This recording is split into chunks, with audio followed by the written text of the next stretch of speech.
It's a nice day. It's a nice day to come out and just have a drink, sit by the sea and just enjoy life as a midlifer.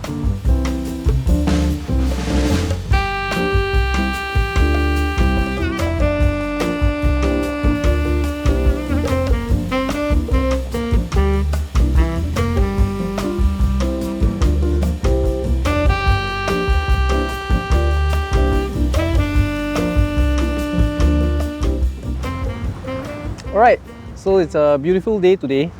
As you can see, it's really sunny and we're at the beach.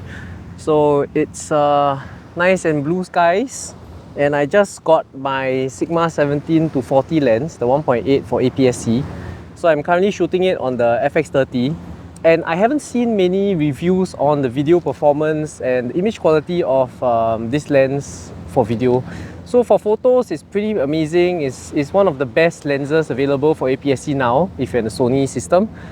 But I used to use my 2.8 G Master 16-35 for this camera. So I got this lens to try and replace this because this lens is really expensive and it's kind of a waste to use a full frame lens on a crop sensor body. So let's see if this lens is as good as the G Master, which is one of the best 16-35 lenses out there. Alright, so now we are using the Sony G Master 16-35 GM2. I'm shooting at 2.8 with the 6-stop ND again, so it's a little bit darker. I've corrected it. This is the Sigma 17-40 1.8. So it's a pretty small lens. The front filter thread diameter is 67mm. I've put a step-up ring, that's why it looks like this. But it's actually narrower all the way like this. Build quality is pretty good. It's very nice, shiny art logo here. The zoom ring is very nicely damped. Also is the focus ring. But on the Sony system, one drawback of this is that the focus ring is not exactly linear in motion. So the faster you turn it, the more it actually focuses. And actually in real world usage, I think it's fine if you're using AF most of the time. But if you are trying to use a focus motor with it, I think it may not be very consistent in the action. So I know on the other brands like Panasonic, I think you can actually change whether it's linear or non-linear like this, but on Sony we have no luck like that, so you just use it as it is. So a nice thing is that now it finally is clicky or declickable on the aperture ring, and it's very nicely metal at certain areas and some areas are plastic. But I guess the build quality is pretty robust, it's pretty nice.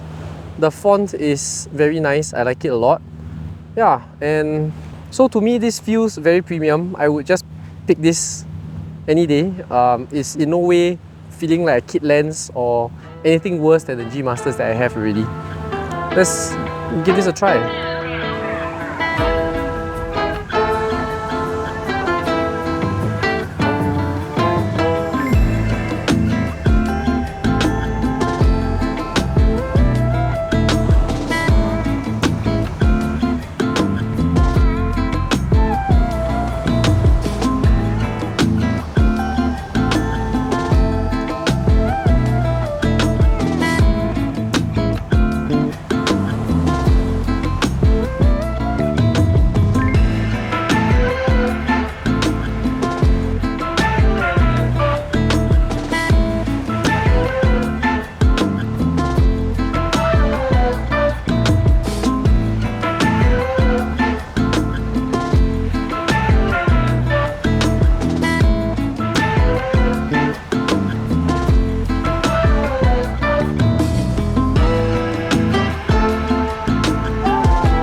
Alright, so let's look at some fine detail and see if there's any CA.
Alright, so you guys have seen for yourself the quality of the 1740 Sigma.